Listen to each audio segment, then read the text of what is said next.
إن الحمد لله نحمده ونستعينه ونستغفره ونعوذ بالله من شرور أنفسنا ومن سيئات أعمالنا من يهده الله فلا مضل له ومن يضلل فلا هادي له وأشهد أن لا إله إلا الله وحده لا شريك له وأشهد أن محمدا عبده ورسوله أما بعد يا أيها الذين آمنوا اتقوا الله حق تقاته ولا تموتن إلا وأنتم مسلمون يا أيها الناس اتقوا ربكم الذي خلقكم من نفس واحدة وخلق منها زوجها وبث منهما رجالا كثيرا ونساء واتقوا الله الذي تساءلون به والأرحام إن الله كان عليكم رقيبا يا أيها الذين آمنوا اتقوا الله وقولوا قولا سديدا يصلح لكم أعمالكم ويغفر لكم ذنوبكم ومن يطع الله ورسوله فقد فاز فوزا عظيما فإن أصدق الحديث كتاب الله وخير الهدي هدي محمد صلى الله عليه وسلم وشر الأمور محدثاتها وكل محدثة بدعة وكل بدعة ضلالة وكل ضلالة في النار. அன்பிற்குரிய என் அருமை சகோதரர்களே, தாய்மார்களே, சகோதரிகளே, அஸ்ஸலாமு அலைக்கும் வரஹ்மத்துல்லாஹி வபரகாத்துஹு. நபிகள் நாயகம் ஸல்லல்லாஹு அலைஹி வஸல்லம் அவருடைய வாழ்க்கை வரலாற்றை நாம் படித்து வருகின்றோம். இன்றைய இந்த தொடர் 24வது தொடர். நூல் ரஹீக்குல் மக்தூம் என்ற அந்த நூலிலிருந்து நாம் தொடர்ச்சியாக இந்த தலைப்பை பார்த்து வருகின்றோம். அருமையான சகோதரர்களே, கடைசியாக நாம் பார்த்தது இந்த பனுல் முஸ்தலக் என்ற அந்த போரை பற்றிய செய்திகளை பார்த்தோம். அதுக்கு முரைசி என்ற அந்த பேரும் கூறப்படும். அந்த போருக்கு பிறகு அனுப்பப்பட்ட குழுக்கள் மற்றும் படைப்பிரிவுகளை பற்றி நாம் கூறியிருக்கிறோம், பார்த்தோம். அதில் தொடர்ச்சியாக, அதாவது அப்துர் ரஹ்மான் இப்னு அவுஃப் ரலியல்லாஹு அன்ஹு அவர்களுடைய தலைமையின் கீழ் அல்லாஹ்வின் தூதர் ஸல்லல்லாஹு அலைஹி வஸல்லம் அவர்கள் ஒரு படையை அனுப்பினார்கள். நாம் இதற்கு முன்னர் படித்திருக்கிறோம். அல்லாஹ்வின் தூதர் ஸல்லல்லாஹு அலைஹி வஸல்லம் அவர்கள் செல்லாமல் ஒரு நபித்தோழருடைய தலைமையில் ஒரு படையை அனுப்புகின்ற போது அது சரியா என்று அது என்ன செய்யப்படும், அது அழைக்கப்படும் என்று நாம் பார்த்திருக்கிறோம். அல்லாஹ்வின் தூதர் ஸல்லல்லாஹு அலைஹி வஸல்லம் அவர்கள் நேரடியாக கலந்து கொள்ளும் போது அது கஸ்வா என்று சொல்லி என்ன செய்யப்படும், அது அழைக்கப்படும். எனவே இதில் அல்லாஹ்வின் தூதர் ஸல்லல்லாஹு அலைஹி வஸல்லம் அவர்கள் இந்த நபித்தோழருடைய தலைமையில் ஹிஜ்ரி 6 ஷஅபான் மாதத்தில்,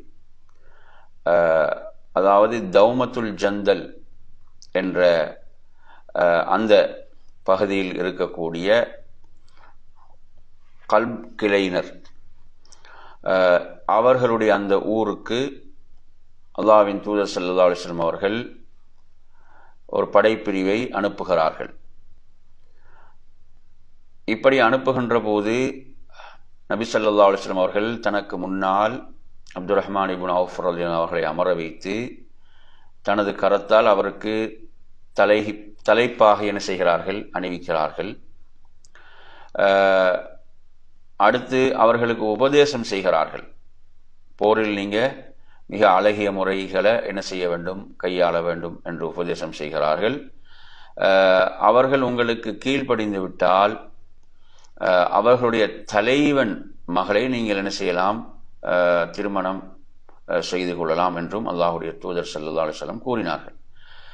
எனவே அப்துர் ரஹ்மான் இப்னு அவுஃப் ரலியல்லாஹு அன்ஹு அவர்கள் அங்கு சென்று 3 நாட்கள் என்ன செய்கிறாங்க, அங்கே தங்கி அந்த கூட்டத்தினருக்கு இஸ்லாமிய அழைப்பை விடுக்கிறார்கள். ஏன்னா முதலில் இஸ்லாத்தின் பால் தான் அழைப்பு விடுக்கப்படும். இஸ்லாமிய அழைப்பை விடுக்கின்றார்கள். அவர்களின் அழைப்பை ஏற்று அக்கூட்டத்தினர் அனைவரும் என்ன செய்கிறார்கள், இஸ்லாத்தை ஏற்றுக்கொள்கிறார்கள். அதன் பிறகு துலாமிர் பின்த் அஸ்பக் என்ற அந்த பெண்ணை அப்துர் ரஹ்மான் இப்னு அவுஃப் ரலியல்லாஹு அவர்கள் திருமணம் செய்து கொண்டார்கள்.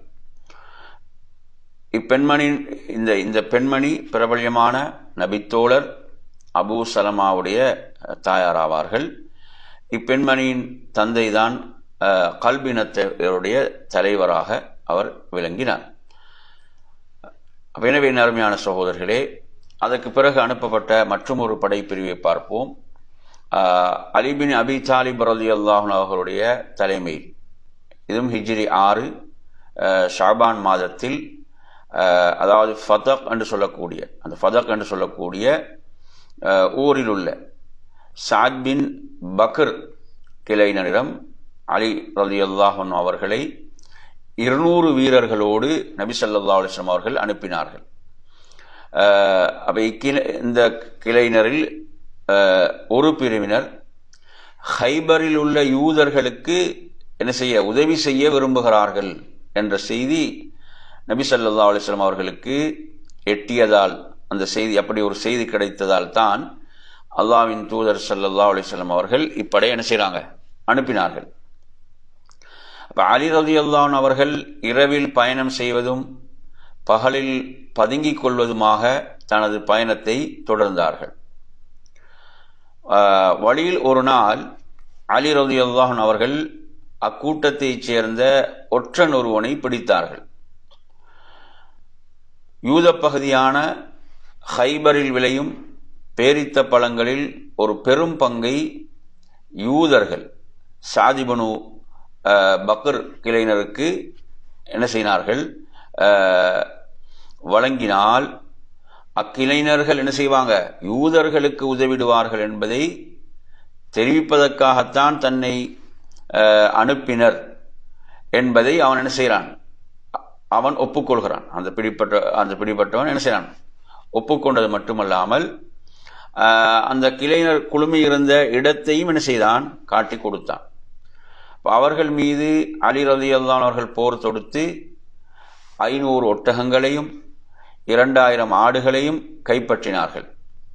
அக்கிளைஞர் அங்கிருந்து தப்பித்து துஊன் என்ற இடத்துக்கு ஓடிவிட்டார்கள். வபர் இப்னு உலைம் என்பவன் இக்கிளைஞருக்கு தலைமை தாங்கி வந்தான் என்ற இந்த செய்தி. அடுத்து 3வது பார்ப்போம்.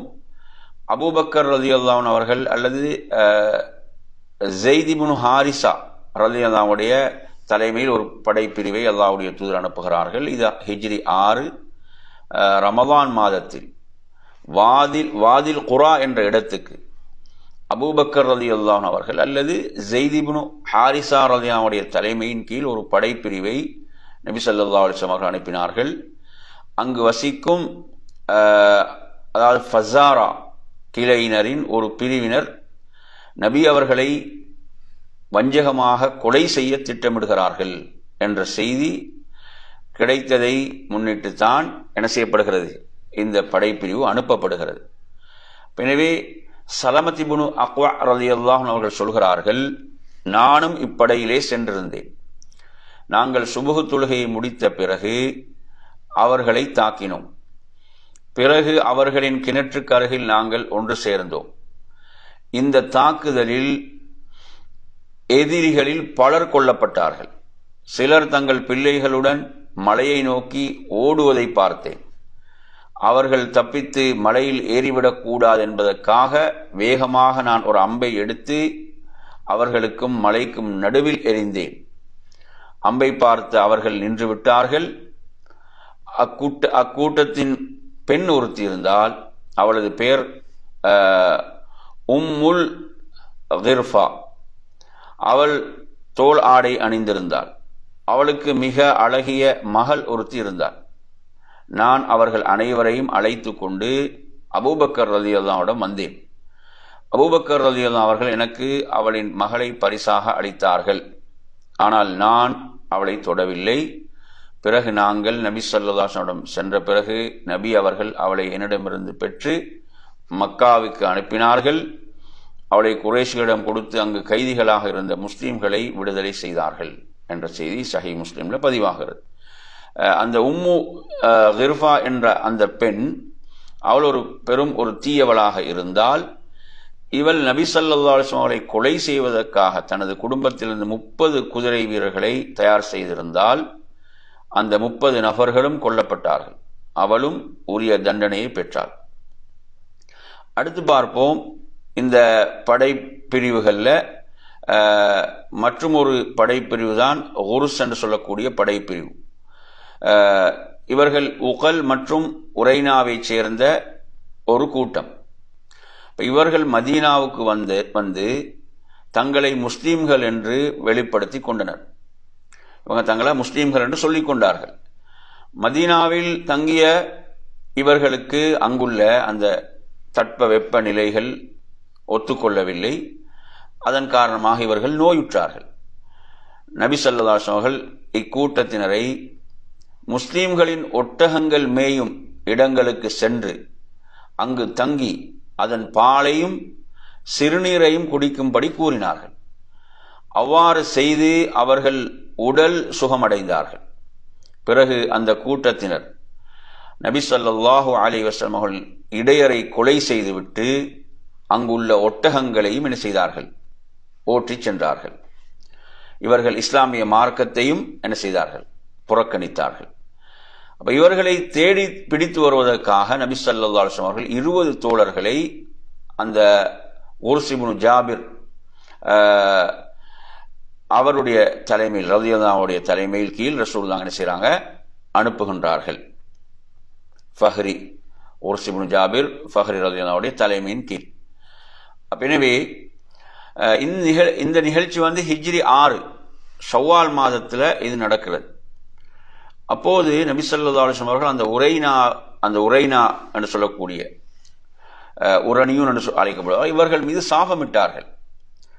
அல்லாஹ் அவர்களின் பாதையை அவர்களுக்கு மறைத்து விடு. நபி அவர்களுக்கு எதிராக இப்படியும் துஆ செய்யலாம், யா அல்லாஹ் அவர்களின் பாதை அவர்களுக்கு மறைத்து விடு. தண்ணீர் துருத்தின் வாயை விட அவர்களுக்கு பாதையை மிக நெருக்கடியாக ஆக்கிவிடு என்று துஆ செய்தார்கள். அப்ப பாதை அல்லாஹ் அவர்களுக்கு மறைத்து விட்டான். எனவே அவர்கள் அனைவரையும் முஸ்லிம்கள் இலகுவாக பிடித்தார்கள். அவர்களின் கைகள் கால்கள் வெட்டப்பட்டு கண்களுக்கு சூடு வைக்கப்பட்டது. அவர்கள் எவ்வாறு ஒட்டக அந்த இடையர்களை கொலை செய்தார்களோ அவ்வாறே அவர்களின் செயல்களுக்கு ஏற்றவாறு இந்த தண்டனை வழங்கப்பட்டது. அதன் பின் அவர்களை மதீனாவின் வெளியில் அந்த விவசாய களத்திலே இதே நிலையிலே விடப்பட்டது. அனைவரும் செத்து மடிந்தார்கள். இந்த நிகழ்ச்சியை பொறுத்தவரை சஹீஹ் புகாரியிலும் இது விரிவாக கூறப்பட்டுள்ளது. இப்போ மேற்கூறப்பட்ட சம்பவங்களுடன் இந்த வரலாற்று ஆசிரியர்கள் மற்றொரு படைப்பிரிவுடைய நிகழ்ச்சியையும் குறிப்பிடுகிறார்கள். அதாவது அபூ சுஃபியான் தன்னை கொலை செய்ய ஒரு கிராம அரபியை அனுப்பியிருக்கிறார் என்ற செய்தி நபி அவர்களுக்கு கிடைக்கிறது.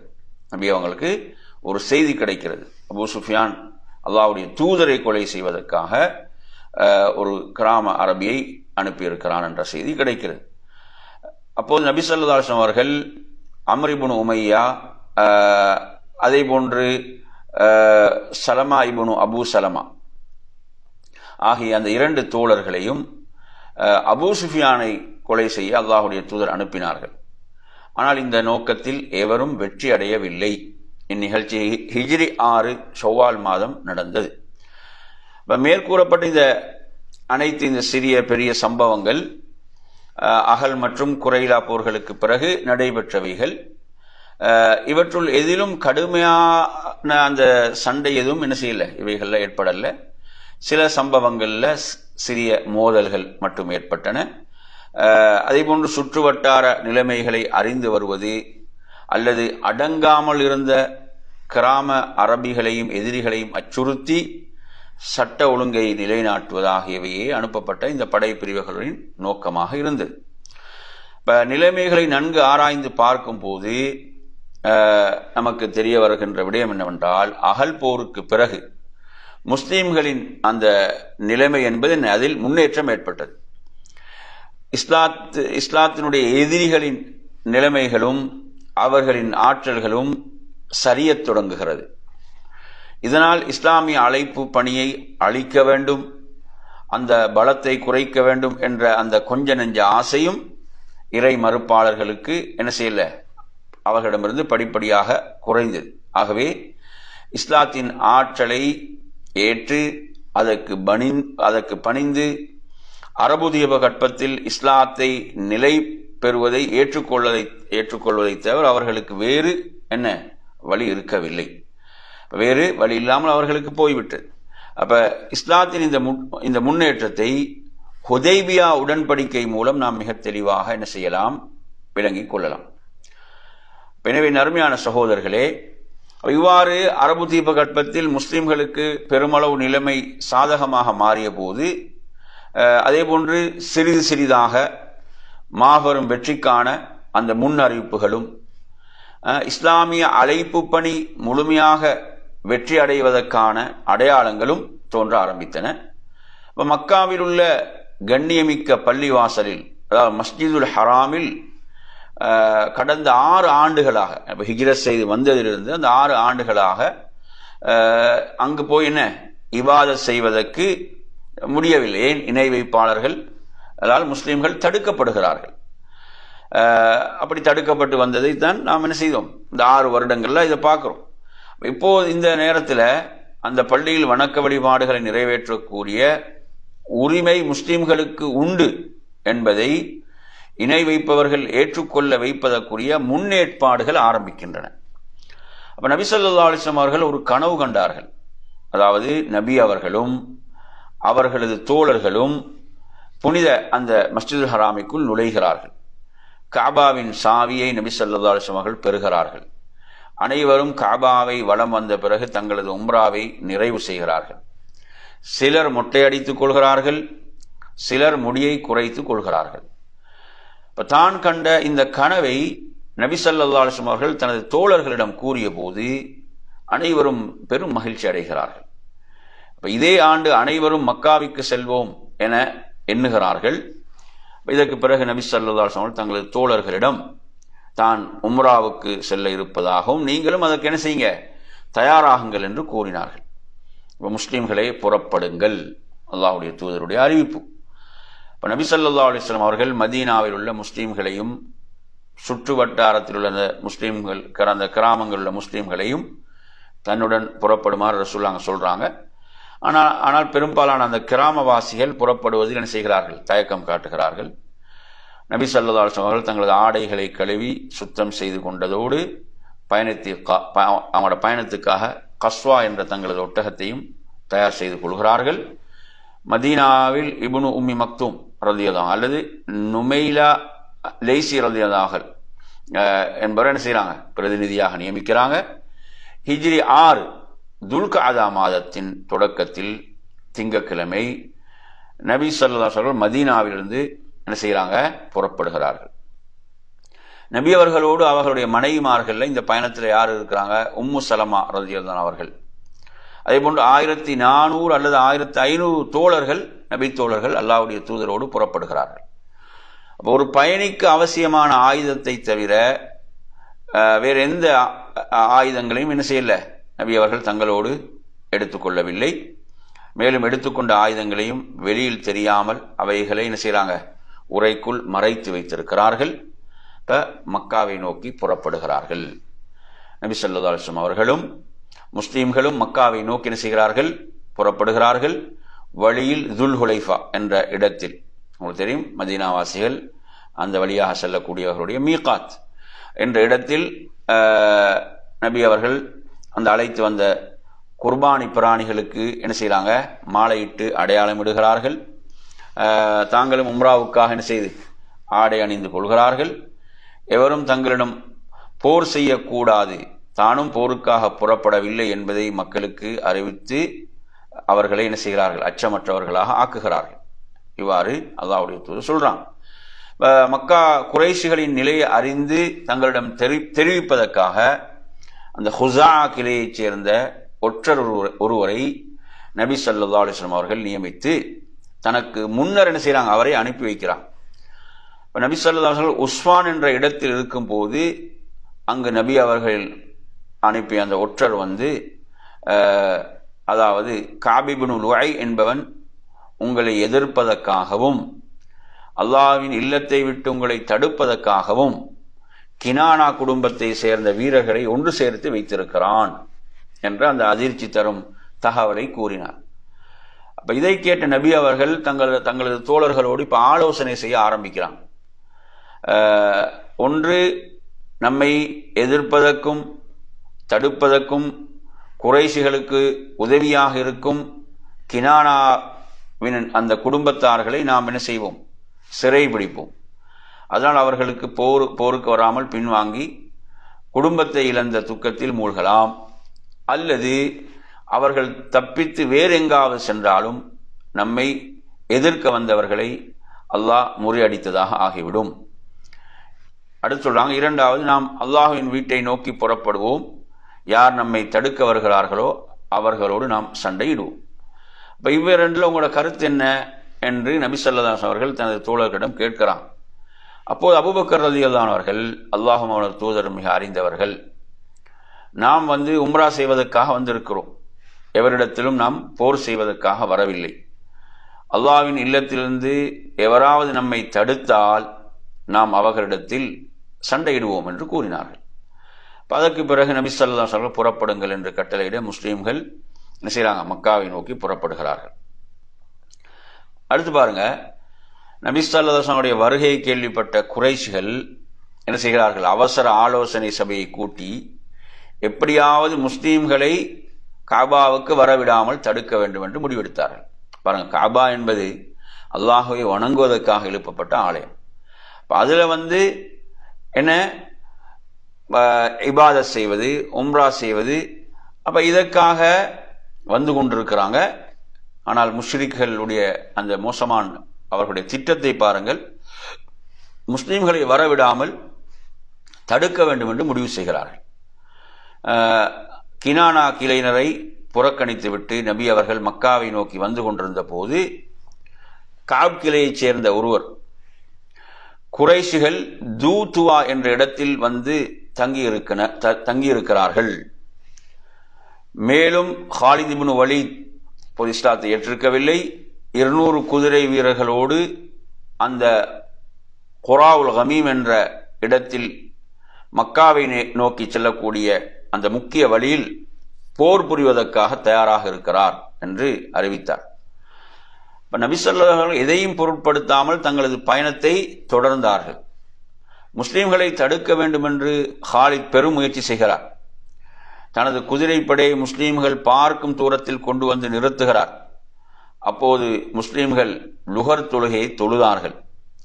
இதை பார்த்து கொண்டிருந்த ஹாலித் தொழுகையில் ருக்கு சுஜூதில் இருக்கும் போது நம்மை இவர்கள் கவனிக்கவில்லை, அந்த நேரத்தில் நாம் தாக்கியிருந்தால் இவர்களுக்கு பெரும் சேதத்தை விளைவித்திருக்கலாம், எனவே இவர்கள் அசர் தொழும் போது இவர்கள் மீது தாக்குதல் நடத்தலாம் என்றெண்ணி காத்திருக்கிறார். ஆனால் அசர் தொழுகைக்கு முன் சலாத்துல் ஹவுஃப், அந்த அச்ச நேரத்தில் எவ்வாறு தொழ வேண்டும் என்ற சட்டத்தை அல்லாஹ் இறக்கிவிட்டான். முஸ்லிம்கள் அந்த அடிப்படையில் தொழுது கொள்ளவே ஹாலிதின் நோக்கம் நிறைவேறாமல் போனது என்பதை பார்க்கின்றோம். அல்லாஹ் எவ்வாறு மூமின்களை பாதுகாக்கிறான். அப்ப மாற்று நடவடிக்கை என்ன? அப்ப தங்களுடைய வழியில் ஹாலித் படையுடன் நிற்பதை பார்த்த நபி ஸல்லல்லாஹு அலைஹி வஸல்லம் அவர்கள் தன்ஈம் வழியாக மக்கா செல்லும் முக்கிய அந்த நேரான பாதையை விட்டுவிட்டு வேறு வழியை தேர்ந்தெடுக்கிறான். மலைகளுக்கு இடையில் கற்களும் பாறைகளும் நிறைந்த கரடுமுரடான பாதை வழியே, அதாவது வலப்பக்கம் அந்த ஹம்ஸ் என்ற ஊரின் புறவழியான சனியத்துல் முரார் வழியாக ஹுதைபியா செல்லும் வழியில் பயணத்தை ஆரம்பிக்கிறான். இவ்வழி கீழ்ப்புறமாக மக்கா செல்லும் வழியாகும். தான் நின்று கொண்டிருந்த வழியை புறக்கணித்துவிட்டு இஸ்லாமிய படை வேறு வழியிலே செல்கிறார்கள் என்று தெரிந்தவுடன் தூரத்தில் நின்று பார்த்து கொண்டிருந்த ஹாலித் குறைஷிகளை எச்சரிப்பதற்காக மக்காவுக்கு விரைந்தார். நபி ஸல்லல்லாஹு அலைஹி வஸல்லம் அவர்கள் தங்களது பயணத்தை தொடர்ந்து சனியத்துல் முரார் என்ற அந்த இடத்தை அடைந்தவுடன் அவர்களது வாகனம் அங்கு அப்படியே மண்டியிட்டு உட்கார்ந்து விட்டது. அந்த கஸ்வா, அல்லாஹ்வுடைய தூதருடைய ஒட்டகம். மக்கள் அதை மிரட்டியும் அது என்ன செய்யவில்லை, எழுந்திருக்காமல் பிடிவாதம் பிடித்துக் கொண்டிருந்தது. அப்போது நபி ஸல்லல்லாஹு அலைஹி வஸல்லம் அவர்கள், எனது ஒட்டகம் கஸ்வா என்ன முரண்டு பிடிப்பதில்லை, அத்தகைய குணமுடையதல்ல அது என்று சொல்லிட்டு அல்லாஹ்வுடைய தூதர் சொல்றாங்க. என்றாலும் இப்ப யானைப்படையை தடுத்த அல்லாஹ் இதையும் தடுத்து விட்டான். அப்படித்தான். இப்ப அப்ரஹாவுடைய யானைப்படை என்ன, அவர்கள் மக்காவுக்கு நெருங்கி முகாமிட்டார்கள். அதன் பிறகு அந்த யானைகளை மக்காவை நோக்கி நகர்த்தினால் அவைகள் என்ன செய்யவில்லை, நகரவில்லை. வேறு திசைகளுக்கு அந்த யானைகளை நகர்த்தும் போது அவைகள் என்ன செய்யணும், அவைகள் ஓட ஆரம்பிக்கின்றன. அப்ப சுப்ஹானல்லாஹ், அல்லாஹ்வுடைய தூதர் சொல்றாங்க, அப்ப யானைப்படையை தடுத்து அல்லாஹ் இதையும் என்ன செய்து விட்டான், தடுத்து விட்டான் என்று சொல்லிட்டு என்ன சொல்றாங்க, எனது உயிர் எவன் கைவசம் இருக்கிறதோ அவன் மீது சத்தியமாக அல்லாஹ் மேன்மைப்படுத்தியவற்றை கண்ணியப்படுத்தும் வகையில் எந்த ஒரு திட்டத்தை குறைஷிகள் என்னிடம் கேட்டாலும் நான் அவர்களுக்கு அத்திட்டத்தை நிறைவேற்றி கொடுப்பேன் என்று கூறிவிட்டு தனது ஒட்டகத்தை அதட்டவே அது குதித்தெழுந்தது. நபி அவர்கள் தனது பாதையை திருப்பி ஹுதைபியாவின் இறுதியில் உள்ள அந்த சமத் என்ற கிணற்றுக்கு அருகிலே தங்குகிறார்கள். அங்கு மக்களின் தேவையை விட குறைவாகவே தண்ணீர் இருந்தது. ஆனால் மக்கள் அங்கு வந்து இறங்கியவுடனே தண்ணீரை எல்லாம் இறைத்து என்ன செய்தாங்க, தண்ணீர் காலியாகிவிட்டது. தங்களின் தாகத்தை நபியாவிடம் முறையிடுகிறார்கள். நபி அவர்கள் தங்களது அம்புக்கூட்டில் ஒரு அம்பை எடுத்து அந்த கிணற்றில் வைக்கும்படி கூறினார்கள். அவ்வாறு வைக்கப்பட்டவுடன், அதாவது மக்கள் தாகம் தீரும் அளவுக்கு அந்த கிணற்றில் என்ன செய்றாங்க, தண்ணீர் வந்து ஊறிக்கொண்டே இருந்தது. அல்லாஹ்வுடைய தூதருக்கு அல்லாஹ் வழங்கிய அற்புதம். எனவே நறுமையான இப்படியாக அங்கு இருக்கும்போது என்ன, நடுவர் வருகிறார்.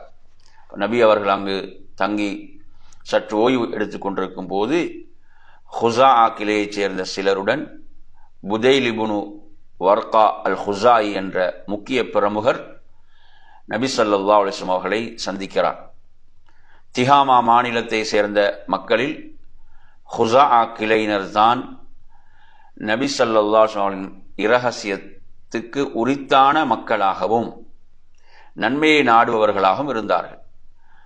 எனவே கஅப் இப்னு லுஐயை அந்த ஹுதைபியாவின் கிணற்றில் உள்ள ஒரு இடத்தில் வாலிப ஒட்டகங்களோடு தங்கியிருந்தார். அவரும் அவரை சார்ந்தவர்களுடன் உங்களுடன் போர் புரிய வேண்டும், நீங்கள் காபாவுக்கு செல்வதை தடுக்க வேண்டும் என்ற எண்ணத்தில் வந்திருக்கிறார்கள். நான் அவர்களை அங்கேயே இருக்க சொல்லிவிட்டு உங்களிடம் வந்திருக்கிறேன் என்று என்ன செய்கிறார், புதைல் சொல்றார். இப்ப நபி அவர்கள் அவரிடம், நாங்கள் யாரோடும் சண்டை செய்வதற்காக இங்கு வரவில்லை, நாங்கள் உம்ரா செய்வதற்காகத்தான் வந்திருக்கிறோம். நிச்சயமாக குறைஷிகளுக்கு போரின் காரணமாக கடுமையான சேதமும் நஷ்டமும் என்ன செய்து ஏற்பட்டிருக்கிறது. அவர்கள் விரும்பினால் ஒரு குறிப்பிட்ட காலம் வரை நான் அவர்களுக்கு போர் நிறுத்த உடன்படிக்கையை செய்து தருவேன். அவர்கள் எனக்கும் மற்ற மக்களுக்கும் இடையில் என்ன செய்யக்கூடாது, குறுக்கிடக்கூடாது.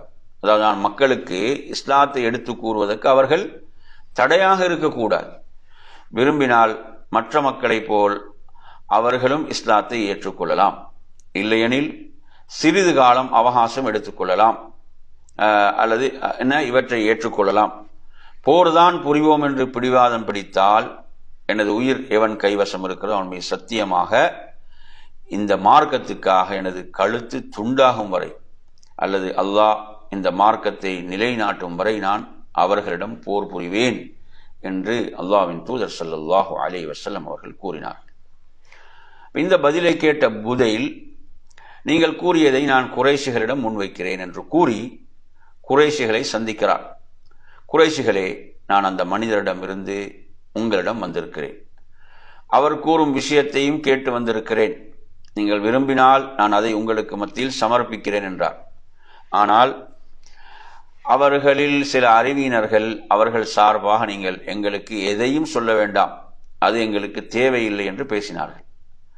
ஆனால் சில அறிவாளிகள் நீர் கேட்டு வந்ததை எங்களிடம் சொல் என்று சொன்னார்கள். இப்போ நபி அவர்களிடம் கேட்டு வந்ததை அவர் கூறவே, அதாவது குறைஷிகள் செய்கிறார்கள், மிக்ரஸ் இப்னு ஹப்ஸ் என்பவனை நபி அவர்களிடம் பேசி வர அனுப்புகிறார்கள். அவன் வருவதை பார்த்த நபி அவர்கள் இவன் ஒரு மோசடிக்காரன் என்று கூறினார்கள். அவன் நபி அவர்களிடம் பேசிய போது புதைலுக்கு கூறிய விஷயத்தை அவனிடம் கூறினார்கள். அவன் குறைஷிகளிடம் திரும்பி தான் கேட்டு வந்த செய்தியை கூறினான்.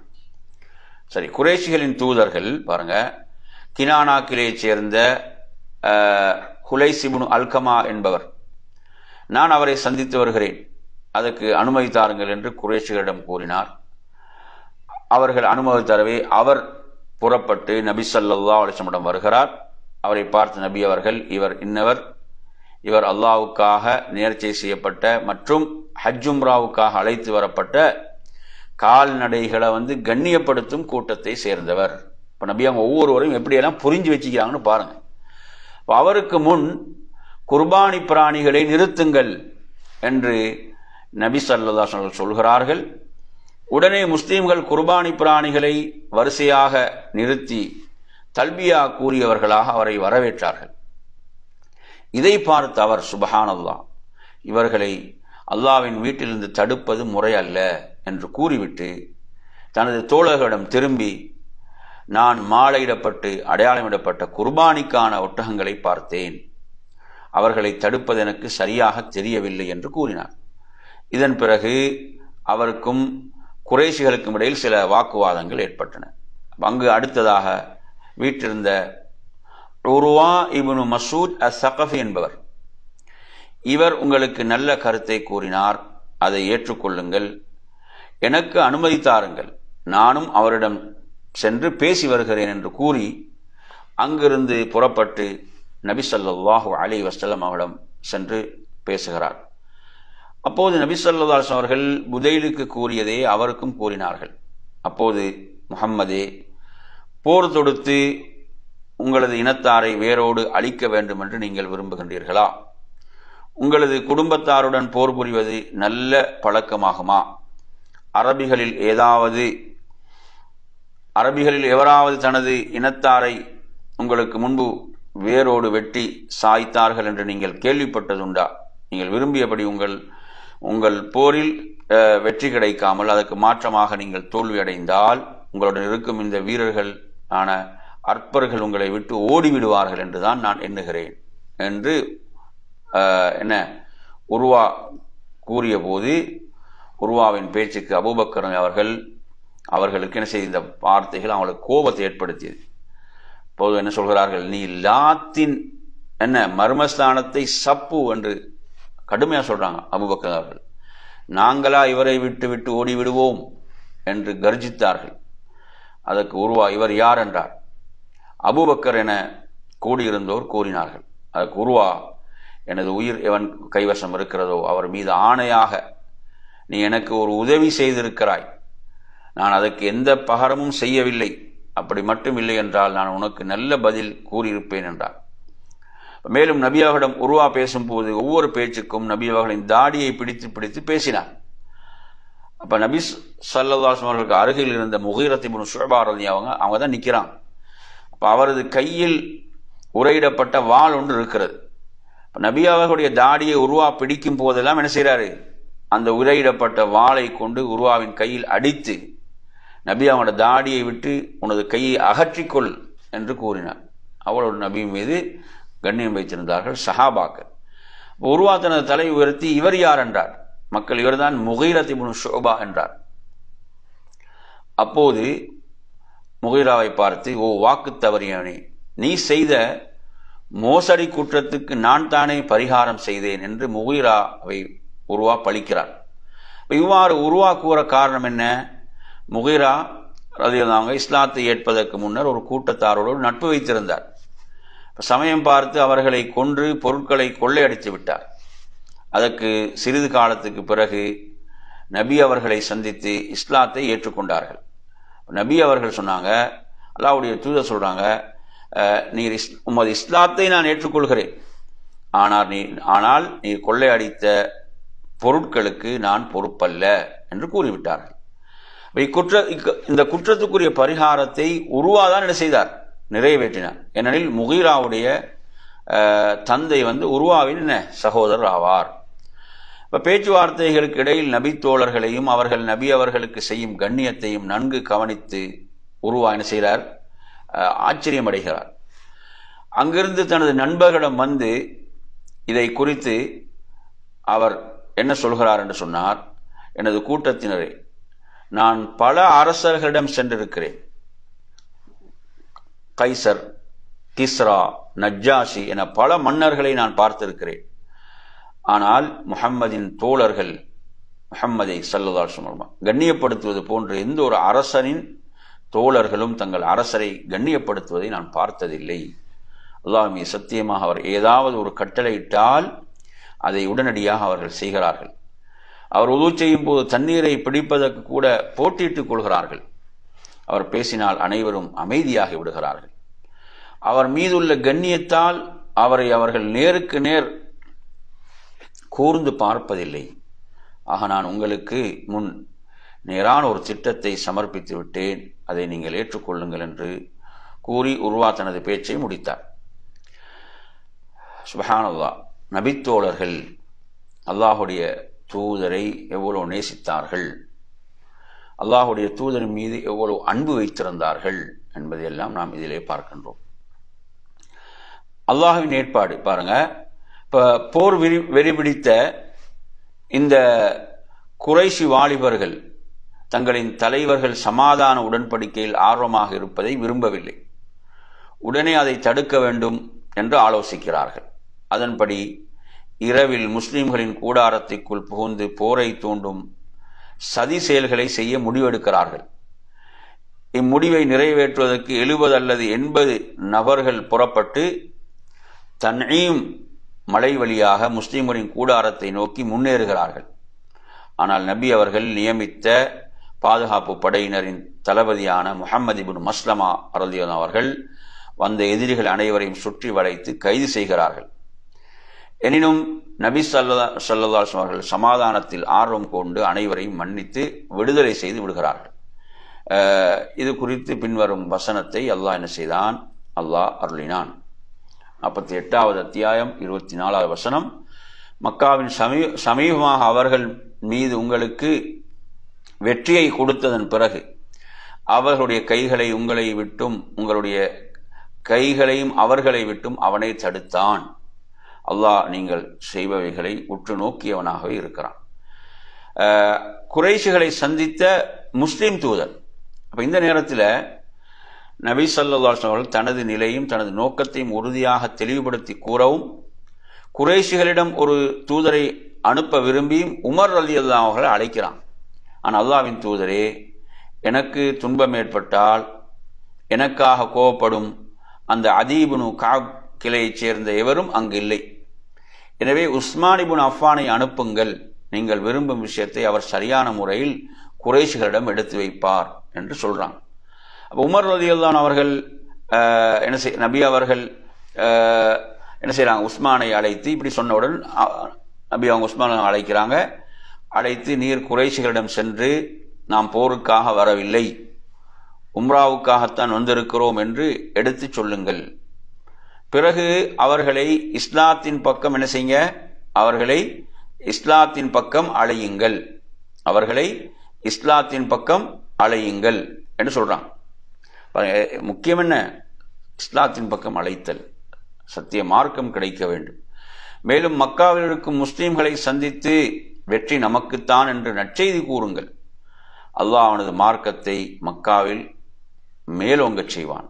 ஆகவே யாரும் இறை நம்பிக்கையை மறைத்து வாழ வேண்டிய அவசியம் ஏற்படாது என்றும் அவர்களுக்கு சொல்லுங்கள் என்றார்கள். உஸ்மான் ரலியல்லாஹு அவர்கள் அங்கிருந்து புறப்பட்டு அந்த பல்தஹ் என்று சொல்லக்கூடிய அந்த இடத்தை அடைந்த போது அங்கிருந்த குறைஷிகள் உஸ்மானை, நீர் எங்கு செல்கிறீர் என்றனர். அதற்கு உஸ்மான் ரலியல்லாஹு அவர்கள் சில விஷயங்களை கூறி அதை சொல்வதற்காகத்தான் நபி அவர்கள் என்னை அனுப்பினார்கள் என்றார்கள். அதற்கு குறைஷிகள், நீங்கள் கூறியதை நாங்கள் கேட்டுவிட்டோம், நீங்கள் உமது நோக்கத்தை நிறைவேற்ற செல்லலாம் என்றார்கள். அவையில் இருந்த அபான் இப்னு ஸயீத் இப்னு அல் ஆஸ் என்பவர் எழுந்து உஸ்மான் ரலியல்லாஹு அவர்களை வரவேற்றார். மேலும் தனது குதிரைக்கு கடிவாளமிட்டு அதில் தனக்கு பின்னால் உஸ்மான் ரலியல்லாஹு அவர்களை அமரச் செய்து அவர்களுக்கு அடைகலமும் கொடுத்து மக்காவைக்குள் அழைத்து வந்தார். மக்கா வந்தவுடன் நபி ஸல்லல்லாஹு அலைஹி வஸல்லம் கூறி அனுப்பிய செய்திகளை குறைஷி தலைவர்களிடம் உஸ்மான் ரலியல்லாஹு அவர்கள் விவரித்தார்கள்.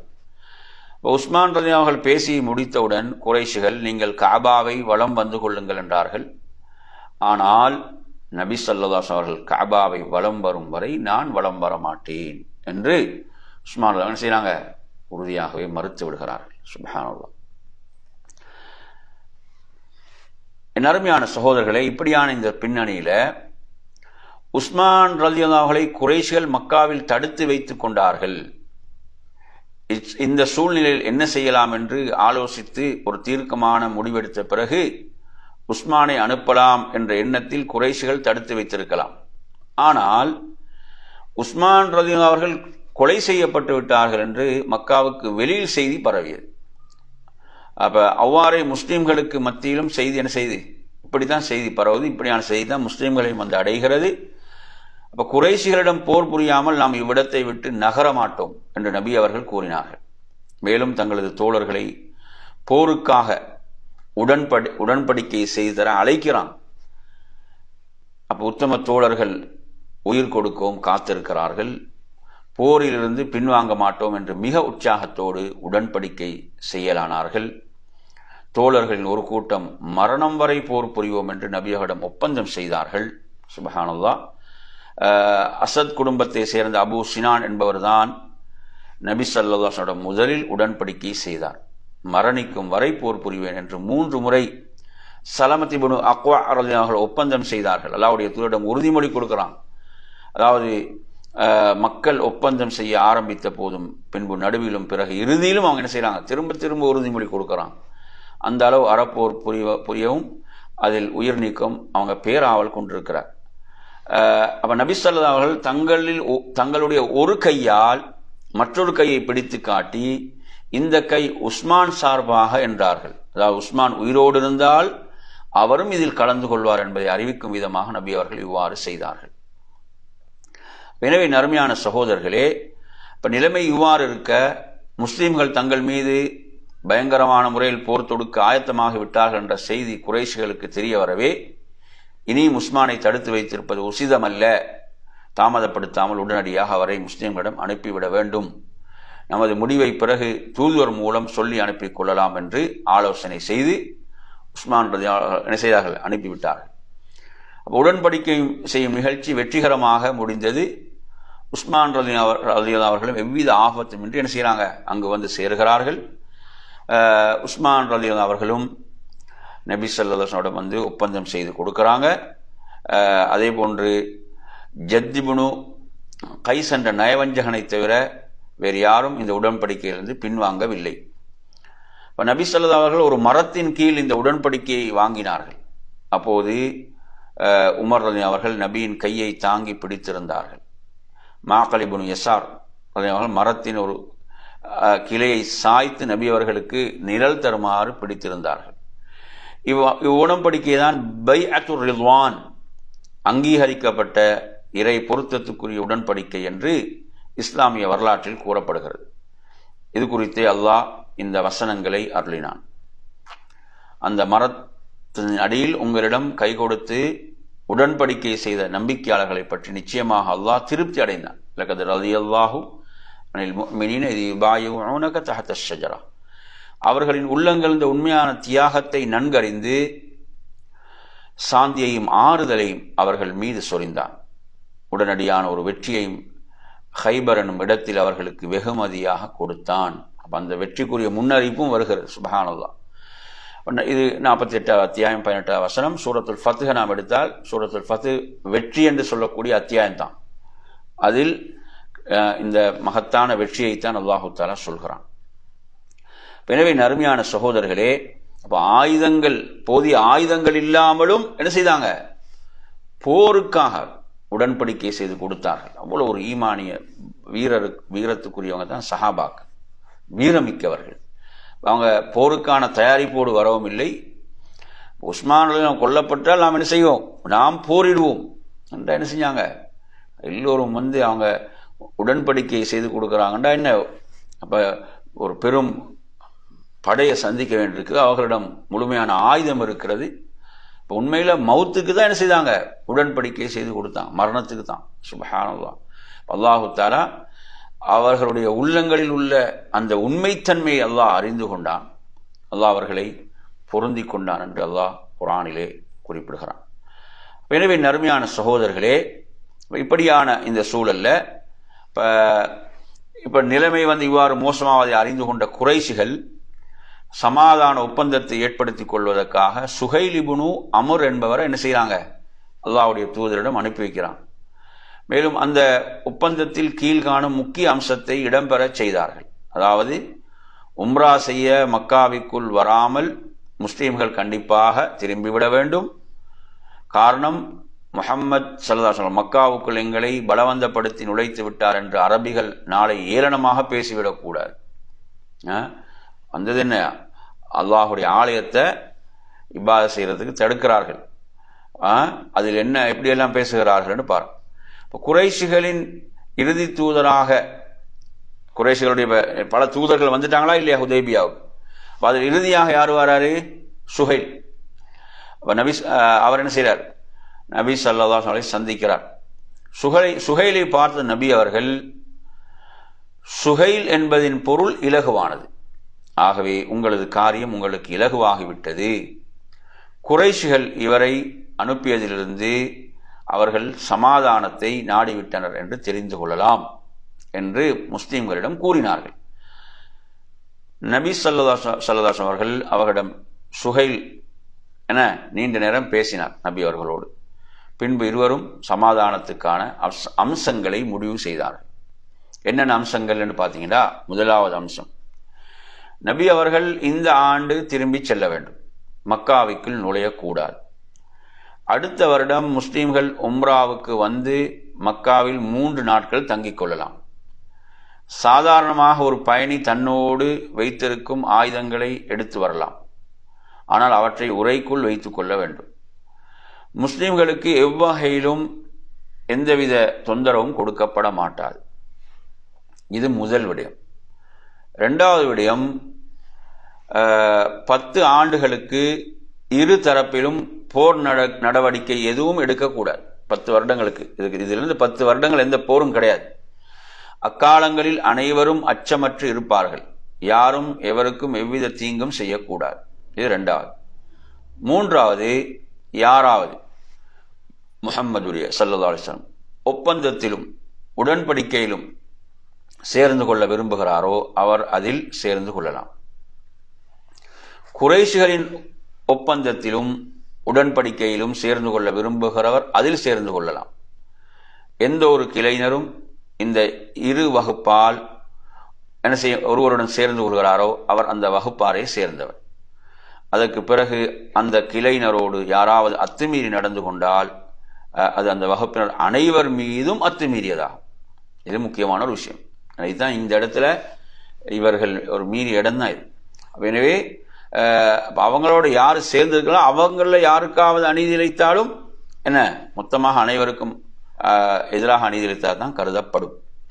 இப்போ நான்காவது, குறைஷிகளில் யாராவது தனது பாதுகாவலான நெருங்கிய உறவினர் அனுமதியின்றி தப்பித்து முஹம்மதிடம் ஸல்லல்லாஹு அலைஹி வஸல்லம் அவரிடம் வந்து சேர்ந்தால் அவர் என்ன செய்யணும், அவரை குறைஷிகளிடம் திருப்பி அனுப்பிவிட வேண்டும்.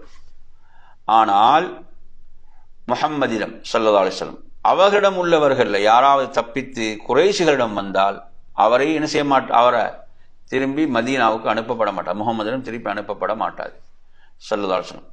பாருங்க அப்படி எப்படி உடன்படிக்கிறீங்கன்னு பாருங்க. எனவே இவற்றை எழுதுவதற்காக நபி அவர்கள் அலி ரலியல்லாஹு அன்ஹு அழைத்து வாசகங்களை கூற அலி ரலியல்லாஹு அன்ஹு எழுத ஆரம்பிக்கிறார்கள். முதலாவதாக பிஸ்மில்லாஹிர் ரஹ்மானிர் ரஹீம், அளவற்ற அருளாளனும் நிகரற்ற அன்புடையவனுமாகிய அல்லாஹ்வின் பெயரால் என்று கூறினார்கள். அதை கேட்ட சுஹைல், அல்லாஹ் மீது சத்தியமாக ரஹ்மான் என்றால் யார் என்று எங்களுக்கு தெரியாது, எனவே பிஸ்மிக் அல்லாஹும், அல்லாஹுவை உனது பெயரால் என்று எழுதும்படி கூறுகிறார். அதை ஏற்று நபி அவர்கள் அலியிடம் அவ்வாறு எழுதச் சொன்னார்கள். பிறகு இது அல்லாஹ்வின் தூதர் முஹம்மத் செய்யும் சமாதான ஒப்பந்தமாகும் என்று எழுதும்படி அலியிடம் கூற அவர்களும் அவ்வாறு எழுதுகிறார்கள். ஆனால் சுஹைல் அந்த வாசகத்தை ஏற்றுக்கொள்ளவில்லை. நீங்கள் அல்லாஹ்வின் தூதர் என்று எங்களுக்கு தெரிந்திருந்தால் நாங்கள் உங்களை அவனது வீட்டிலிருந்து தடுத்திருக்க மாட்டோம், உங்களோடு போர் செய்திருக்க மாட்டோம், எனவே நீங்கள் முஹம்மது இப்னு அப்துல்லா என்று எழுதுங்கள் என்று கூறுகிறார். அப்போ எனவே நறுமையான அப்போ ரசூலுல்லாஹ் சொல்றாங்க, நீங்கள் என்னை பொய்யன் என்று கூறினாலும் சரியே, நான் உண்மையில் அல்லாஹ்வின் தூதர்தான் என்று கூறிவிட்டு அலியிடம் ரசூலுல்லா என்ற சொல்லை அழித்துவிட்டு முஹம்மது இப்னு அப்துல்லா என்று எழுதும்படி கூறுகிறார்கள். ஆனால் அலி அவர்கள் இந்த சொல்லை அழிப்பதற்கு மறுத்து விடுகிறார்கள். சுப்ஹானல்லாஹ்.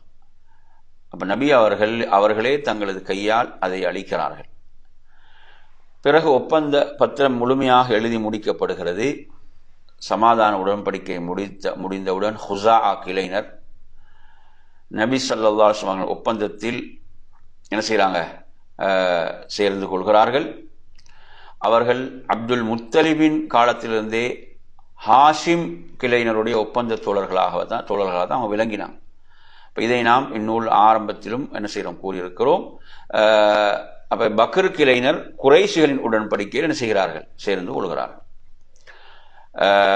அப்போ எனவே நறுமையான சகோதரர்களே, இப்படியான இந்த சந்தர்ப்பத்தில் இப்படி ஒப்பந்தம் எழுதி கொண்டிருக்கும் போதே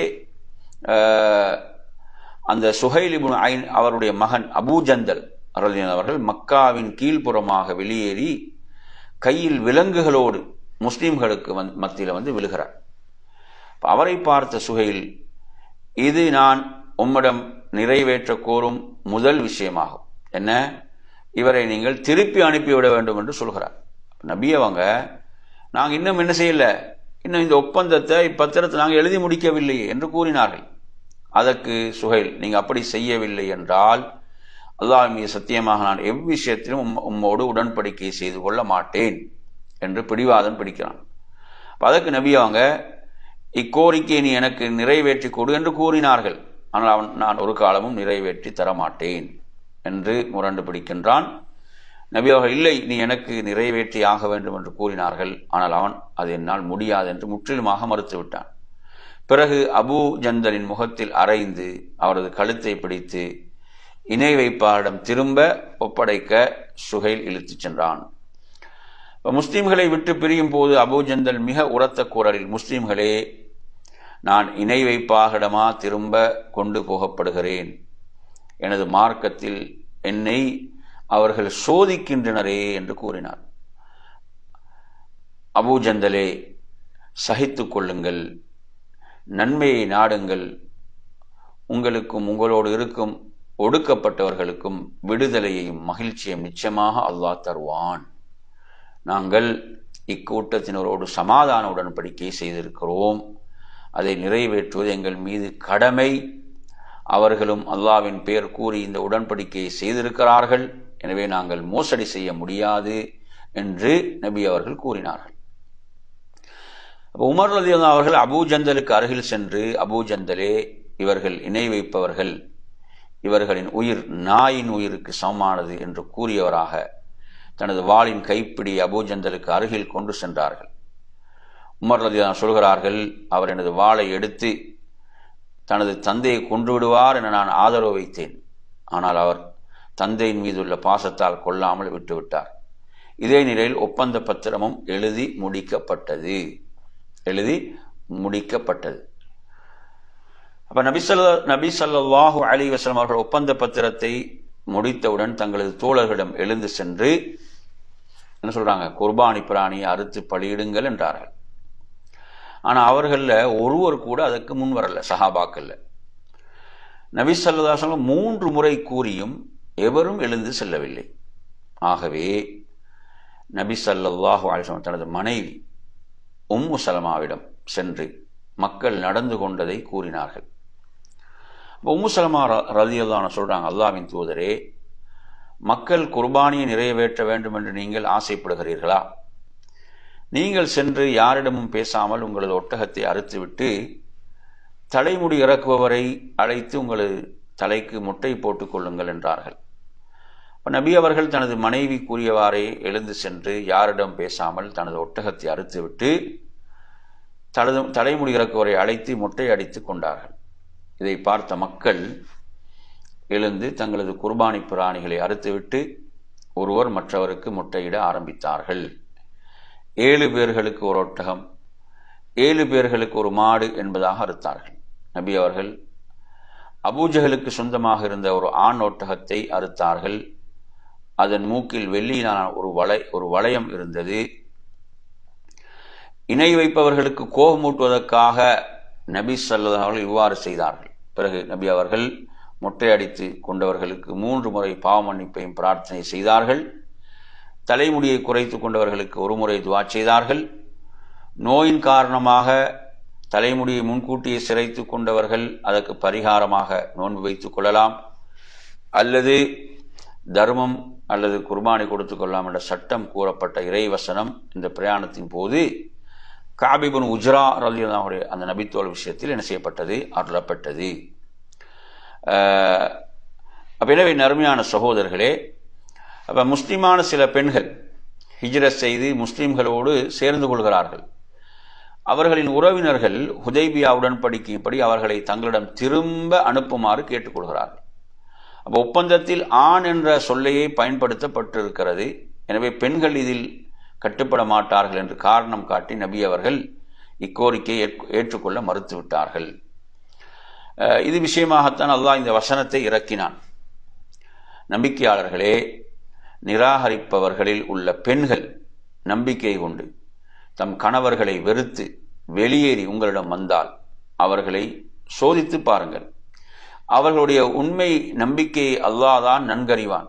எனினும் நீங்கள் சோதித்ததில் அவர்கள் நம்பிக்கையாளர்கள் தாம் என்று உங்களுக்கு தெரிந்தால் அந்த பெண்களை அவர்களின் கணவர்களாகிய நிராகரிப்பவரிடம் திரும்ப அனுப்பி விடாதீர்கள். ஏனென்றால் முஸ்லிமான இப்பெண்கள் அவர்களுக்கு மனைவிகளாக இருப்பது என்ன ஆகமானதல்ல, அவர்கள் இவர்களுக்கு கணவர்களாக இருப்பதும் ஆகமானதல்ல. எனினும் இப்பெண்களுக்காக அவர்கள் செலவு செய்திருந்த பொருளை அவர்களுக்கு கொடுத்து விடுங்கள். நீங்கள் அந்த பெண்களுக்கு மகரை கொடுத்து அவர்களை திருமணம் செய்து கொள்வது உங்கள் மீது குற்றமாகாது. தவிர உங்களுடைய பெண்களில் எவரும் நம்பிக்கை கொள்ளாதிருந்தால் நம்பிக்கை கொள்ளாத அந்த பெண்களில் திருமண உறவை நீக்காமல் நீங்கள் பிடித்து கொண்டிருக்க வேண்டாம். அவர்களை நீக்கி அவர்களுக்காக நீங்கள் செலவு செய்து அப்பெண்கள் சென்றிருக்கும் நிராகரிப்பாளர்களிடம் கேளுங்கள்.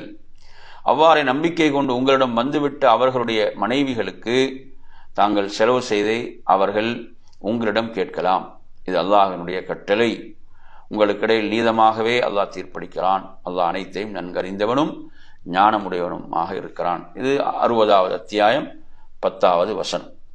எனவே நறுமையான சகோதரர்களே, மேலே நீங்க பார்க்கலாம், நபியே, நம்பிக்கை கொண்ட பெண்கள் உம்மிடம் வந்து அல்லாஹ்வுக்கு எதனையும் இணை வைப்பதில்லை என்றும் திருடுவதில்லை என்றும் விபச்சாரம் செய்வதில்லை என்றும் தங்கள் பெண் சந்ததிகளை கொலை செய்வதில்லை என்றும் தங்களுடைய கை கால்கள் அறிய, அதாவது பொய்யென தெரிந்தே கற்பனையாக அவதூறு கூறுவதில்லை என்றும் உங்களிடம் பையத் கொடுத்து வாக்குறுதி செய்தால் அவர்களுடைய வாக்குறுதியை பெற்றுக்கொண்டு நீங்கள் அவர்களுக்காக முன்னர் அவர்கள் செய்துவிட்ட குற்றங்களுக்காக அல்லாஹ்விடத்தில் மன்னிப்பை கோருங்கள்.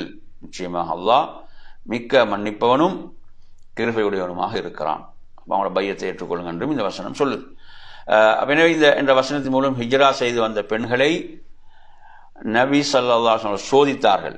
யார் திருமறையில் கூறப்பட்ட நிபந்தனைகளை ஏற்றுக்கொண்டார்களோ அவர்களிடம் நான் உங்களது ஹிஜ்ராவை ஏற்றுக்கொண்டேன் என்று கூறுவார்கள்.